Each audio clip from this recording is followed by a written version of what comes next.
My name is Dr. Nussbaum, and this is your Brain Health Moment.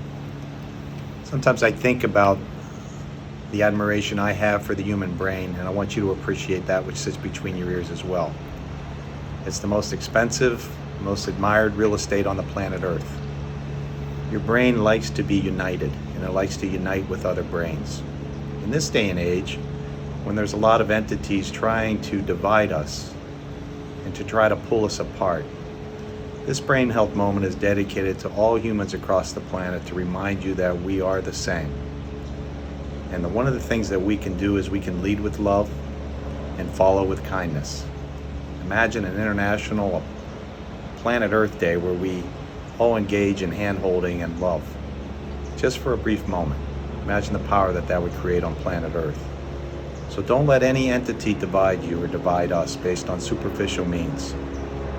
Our brains want unity, and we want to be together. This is Dr. Nussbaum. This has been your Brain Health Moment.